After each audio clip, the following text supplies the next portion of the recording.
Hello everyone, and Merry Christmas. And you know what this time of the year is best for? Lists, because everyone loves lists. What we're now going to have a look at is my top 3 games of 2013. These are the games that I've played the most and had the most fun with. I've not played any console games, so if you're expecting anything like Grand Theft Auto 5 or Beyond Two Souls, I'm sorry, not played it, so no idea if they're any good or not. So, going swiftly in, these are the games that I've loved most of 2013 and why. Number 3. The Stanley Parable. When is a game not a game? This feels more like an interactive art display than a game, as it lacks all the standard mechanics you'd expect from a first-person game. No jumping, very little interaction, and definitely no shooting. What it does entail is a breakdown of games and the role and expectations of the gamer. So far, it isn't sounding very exciting. You play Stanley and the game opens in your office. The top layer of the game is to find out what happened to your co-workers who have all disappeared. The more you play, the more you discover. This game feels very much influenced by Douglas Adams, who revelled in the mundane and dipped his toe in the fantastical. There's a constant voiceover telling you where to go, but also interacting with you depending on the choices or non-choices you make. It's a genuinely funny game, and the voiceover work is amazing, and the writing's up there with the writing in the Portal games. The thing that is so good about this is it's so unique. There really is no other game in the world like this that I've come across. It's got multiple endings depending on what choices you make, and the more you play through, the more options you get. It really is a game to experience yourself. So I'm not going to show a huge amount more of the game, because I'd like you to get involved and to find out more about the game as I did. So strap yourself in and explore Stanley's Parable. Number 2. The Wolf Among Us and The Walking Dead. I might have cheated and added these games together, as we've already had one episode of each in 2013. As they're built the same way but exploring 2 different genres and making it one entry. So let's first talk about how these games run. It's a mix of point-and-click adventure, with QTE combat and dialogue decision trees. So far, so exactly like Season 1 of The Walking Dead. The art style is similar for both games, going for that kind of animated shaded look as you can see, which works well and again is familiar from Season 1.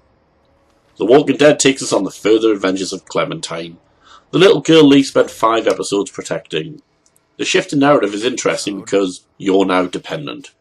Whereas playing Lee, you can play him as the leader and the strong alpha male. Playing as Clementine forces you into the care of others. Rarely do we get a game from this perspective, and the dialogue choices play it well. You can try and act tough, but it comes across, as you'd expect, as naive from a child. The voice acting is again top-notch from all involved, but mainly by Melissa Hutchinson as Clementine. You get to hear fear, strength, concern, bravery, all in her voice work, and it really anchors the game. Whereas everyone on the show The Walking Dead just seem like rubbish characters, Clementine feels like a real person. Oh yeah, and fuck that dog. The Wolf Among Us is an interesting choice from Telltale. Having conquered horror gaming with The Walking Dead, they've now switched genre to noir crime. Seriously, this game feels like a Chandler novel set in Chinatown, except the protagonist sometimes changes into a giant wolf when angry. The universe is based on Bill Willingham's fables, where the characters of your favourite fairy tales, like Big Bad Wolf, Snow White, Beauty and the Beast, have fled from their homelands following the rise of the Adversary. The characters now live in New York, undercover, but still harbouring old grudges and relationships. You play as Bigby Wolf, the sheriff of the town, and the wolf from both the Red Riding Hood tale and Three Little Pigs, which is quite a nice connection, never made previously. He's your archetypal hard-nosed detective, an honourable man with a temper. You start the game investigating a domestic, which later turns into a homicide. Something or someone has killed Fables, and it's up to you to discover who. It's another serial game. The first episode you can complete in maybe 2 hours. But, perfect. Do you want to live out your Hammett fantasies whilst getting involved in a bar brawl with an ogre? This is the game for you.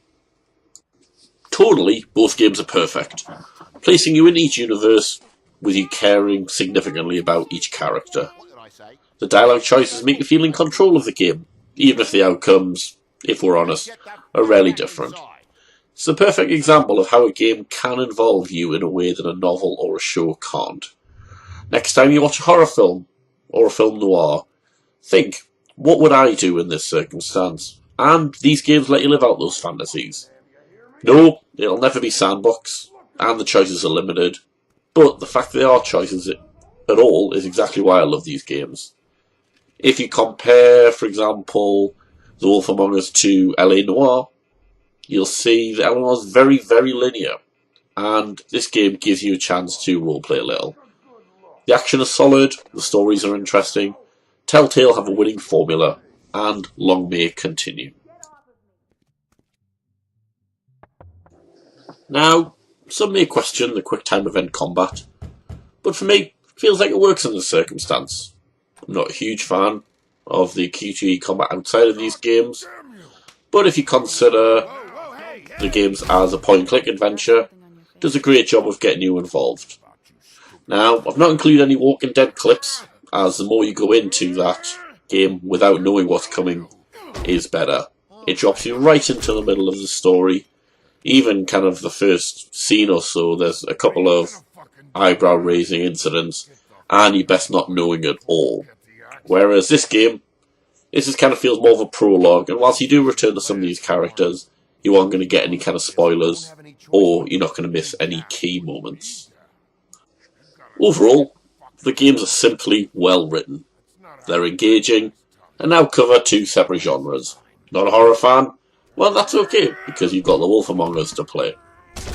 The studio has also picked up the rights to Borderlands, and more importantly, and really definitely more importantly, Game of Thrones.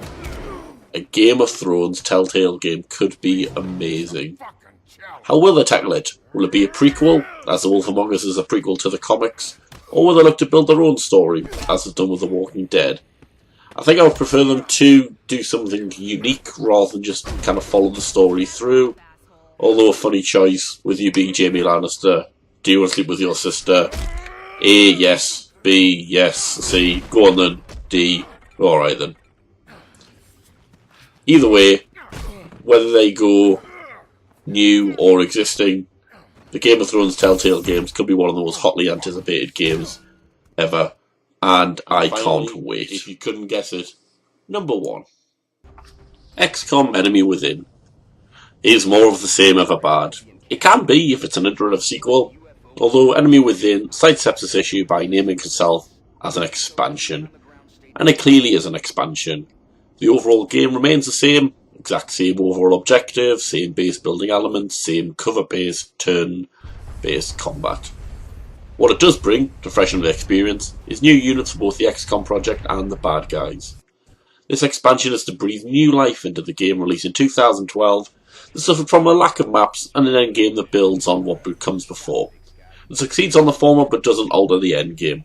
If you're new to XCOM, the bulk of the game involves you sending out a squad of soldiers against an alien threat. Using tactics covers, each unit's abilities, you look to wipe them out of alien scum.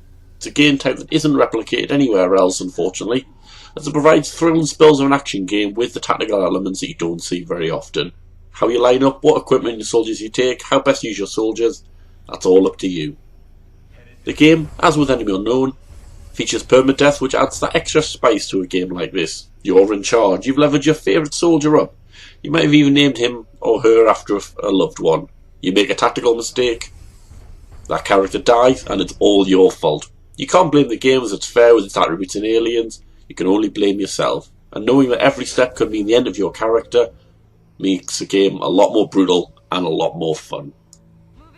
This expansion very much expands the game, providing new urban and rural maps. These maps were needed to provide new tactical challenge, and there's a good mix of indoor and outdoor maps that you'll come across that'll force you all on new tactics. There's some more unique and interesting missions delivered as the council missions. Depending or not whether you've got the Newfoundland mission will depend on whether you get a wipe or not. The game also introduces a rival XCOM, looking to side with the aliens, which again provides a new challenge as you'll face humans on the battlefield who use medkits, rocket launchers and snipe. Fortunately, the eye of these human players are a bit poor, as they'll prioritise the objective ahead of murdering the soldier with 2 health left. But it does provide a change of pace, and I think that's what this expansion does best. It provides more of the game you love. It's an interesting type of game and one I've loved getting back into. The game adds 2 new friendly units and the mech soldier that can take a beating, and with special bonuses depending on what unit goes into mech training, and the gene-modded soldiers, where you give them restorative health and invisibility. While I do love this game, after a while the missions do taper off, awaiting you to complete the main mission. The main mission and build-up doesn't change from any within, and that is a little disappointing. But this game pains to say it's an expansion rather than a sequel, so vast changes probably shouldn't have been expected. Once you complete the main mission, that's you done. It is a world I like to spend more time in, for example Horde or Endless Mode, where you face increasingly different aliens, or Exalt would run me just the right way, and add some extra playing time to the game. Speaking of the Exalt missions, with them and with the aliens are just simple wipe-a-thons, where some nuance would be greatly received. Like the new Funland mission, and perhaps taking a few cues from Space Hulk, a few more objective-based missions would be nice. During the Exalt missions, you do send an operative undercover to investigate, but there isn't actually gameplay there. A mission where you have to sneak around with a lone soldier and enemy base would be a nice change of pace. Using what you've learned about cover to block line of sight would be a sweet touch. Or even, maybe there's a set for the sequel, a trip to the alien world to enact some revenge. More regular base defences where you have to hold out for a set number of turns against waves of enemies. This should change the dynamic somewhat, and maybe even some kind of zero-G combat in space. Now, I know the trip to Zen in Half-Life wasn't loved, but it seems a natural step for the franchise. Now, I'd say the only other issue around this game is the difficulty. The first 46 hours are very difficult, as you've got competing concerns around the base building and building up your troops, but after that, the difficulty flatlines when you get ahead of the curve. A way of making the game more challenging, without just throwing 1,000 enemies at you, again, would be nice, although I'm not quite sure how they would do that.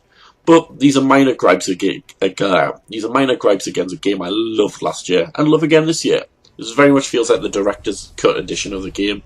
All the stuff they want to do with the original but couldn't. Now the original is sold and sold well, and highlights there is a market out there, and they've been able to go back and tweak to improve it. Now all we need them is to move forward with a full sequel, please. Thanks everyone for watching my top 3 games of 2013. Hopefully if you've played them and you've also enjoyed them, let me know. If there's something you haven't played before, maybe keep an eye on Steam, they're probably on sale at this point. And hopefully I'll see you in the new year. So thank you much everyone, good night.